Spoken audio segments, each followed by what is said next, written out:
The old man leaned into the microphone and said, "I made a promise to a dying man 47 years ago. Tonight, I'm finally here to keep it." Judge Marcus Kane's face went blank. He opened his mouth. Nothing came out. The theater held its breath. Another Tuesday night. The Marlowe Theater in downtown Chicago. 2,800 seats, everyone full. Cameras rolling, millions watching from home. Another hopeful stepping into the light. Marcus Kane sat in his usual spot. Black shirt, arms crossed. That same tired, skeptical look he wore every season. Beside him, Alina Vance sipped water. Tobias Reed scrolled through notes. Priya Shah leaned back waiting. 11 seasons in, everyone on the crew knew the rules of Marcus Kane. He didn't clap for effort. He didn't cry for sad stories. People called him cold. He called it honest. Backstage, an old man waited in a pressed gray suit, a row of small medals pinned above his heart. 84 years old. A slight tremor in his hands. Nothing flashy, just a man who looked like he'd been carrying something heavy for a very long time. A stagehand offered him a chair to sit while he waited. He shook his head. "I'll stand," he said. "Man should stand for this." He checked his watch twice, though he had nowhere else to be. Old habits, maybe, from a life where timing had once meant everything. Host Derek Voss shook his hand warmly. "You ready?" The old man nodded. Just once. Derek squeezed his shoulder and stepped back. Somewhere behind them, a stage manager counted down on his fingers. 3, 2, 1. Onto the stage he walked, slow but steady, medals catching the light. The audience clapped respectfully, the way audiences do for a man who's clearly earned something. A producer whispered into a headset. A spotlight found him and held.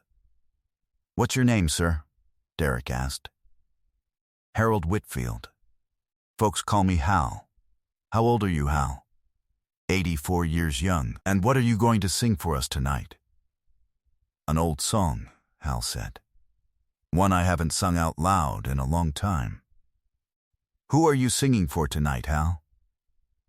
Derek asked. Hal's hands tightened around the microphone stand.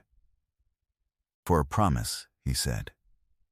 "I made it on a battlefield a lifetime ago to a man who never got to meet his own son." A ripple moved through the crowd. Sympathy and curiosity tangled together. Marcus finally looked up from his notes. "I served 2 tours," Hal continued. "The second one, I was a sergeant. Had a corporal under me, best man I ever served beside. We were close as brothers.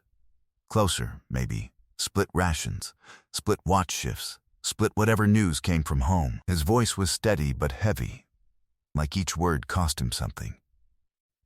"He didn't come home. I did. And I've spent every year since trying to keep a promise I made to him in the mud, 30 seconds before he died." The audience went quiet in a different, heavier way. "I told him I'd watch over his boy," Hal said. "Make sure he grew up knowing his father was a good man. I've kept that promise for 47 years. Nobody ever knew it was me. That was the deal I made with myself." He paused, looked directly at the judges' table. He looked directly at Marcus Kane. "Your father's name was James Kane," Hal said. "He was the finest man I ever served with. And I made him a promise about you before he died in my arms." The room froze. Marcus Kane's pen dropped from his hand and hit the desk. His mouth opened. No sound came out. Alina Vance's hand rose slowly to cover her mouth. Tobias Reed sat forward, eyes wide, unmoving. Priya Shah whispered something no microphone caught.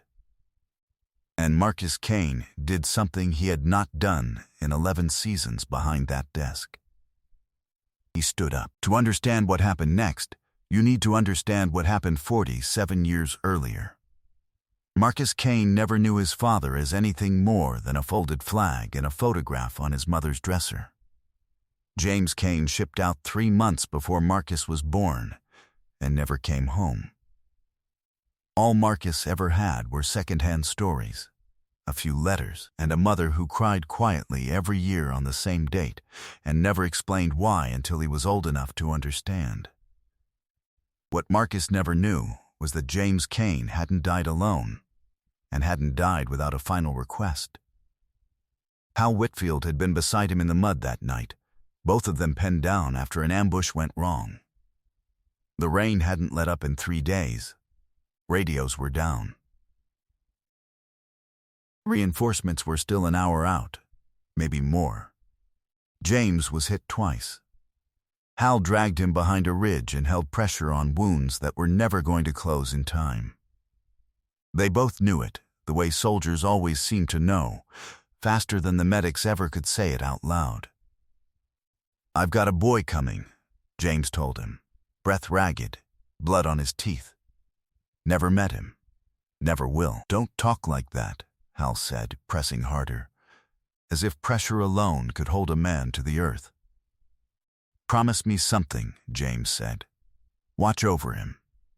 From a distance. Don't let him grow up thinking his father was just a name in a folder.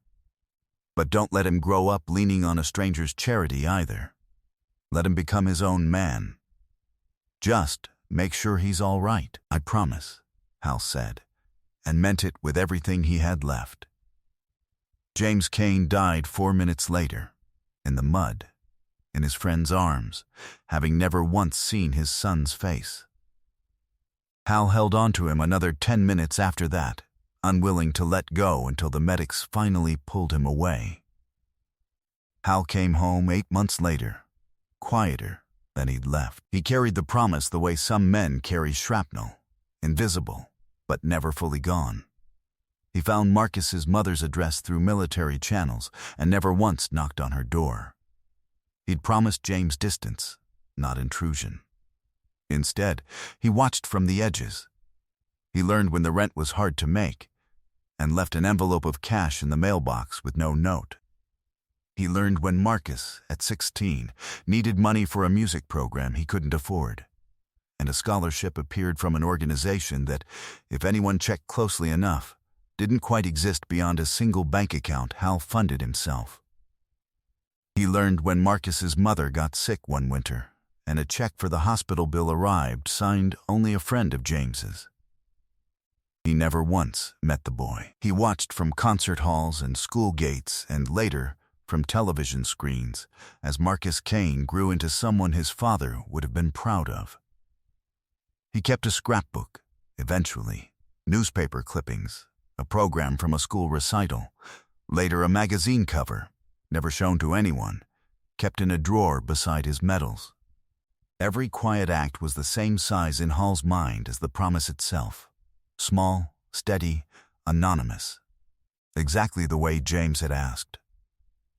He thought he would carry this secret to his grave, the way he'd carried it through decades of birthdays and Christmases and career milestones he watched from a careful distance, never once stepping closer. He thought that was the end of it. Until tonight, back on the stage, Marcus Kane stood in front of Hal Whitfield, close enough now to see the old man's hands shaking around the microphone stand. "Why now?" Marcus asked. His voice cracked on the last word. "Because I'm running out of time," Hal said simply. "Doctors gave me a year, maybe less. I couldn't let this promise die with me unfinished. Your father asked me to make sure you knew he was a good man. I've spent 47 years showing you without saying it. I figured it was time to finally say it, while I still could stand up straight enough to say it right." Marcus's eyes filled. He didn't try to stop it. "You've been there my whole life," Marcus said. "The scholarship. The rent that one year my mom never explained. The check when she was sick. That was you. All of it," Hal said. "Every bit. Your father would have done the same for my kids if it had gone the other way.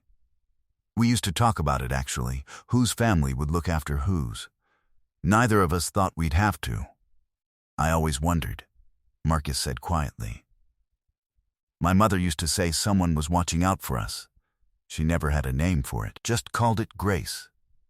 Close enough, Hal said, and managed something like a smile through the tears. I called it a debt. I need to say thank you, Marcus said. Not just for me. For him too. Marcus Kane, the man who had sat behind that desk for 11 seasons without so much as a wet eye, put his face in his hands and cried in front of 2,800 people and a live audience of millions. Alina Vance was crying now too. Tobias Reed wiped his eyes with the back of his hand.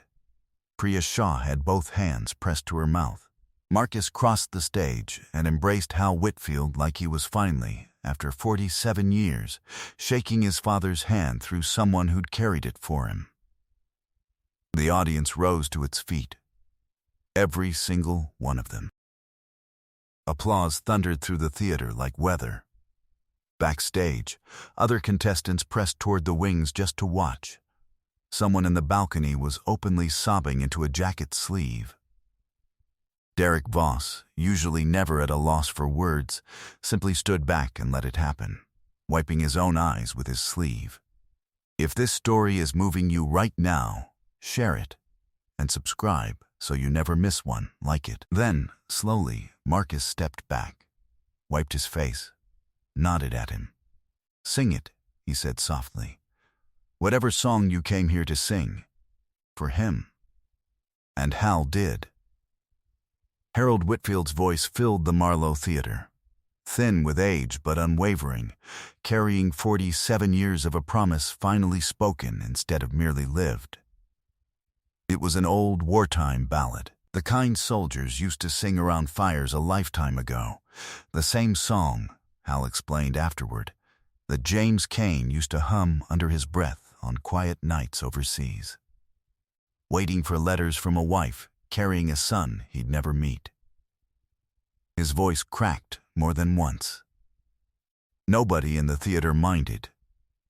If anything, the cracks made it truer. Somewhere in the second verse, Marcus found himself mouthing along, though he'd never heard the song before in his life, as if some part of him had been waiting, without knowing it, for exactly this melody.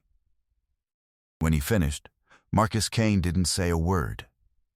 He reached forward and pressed the golden buzzer without speaking, tears still on his face, and gold confetti rained down over an 84-year-old man who had just spent his last good years keeping a promise nobody would have blamed him for forgetting.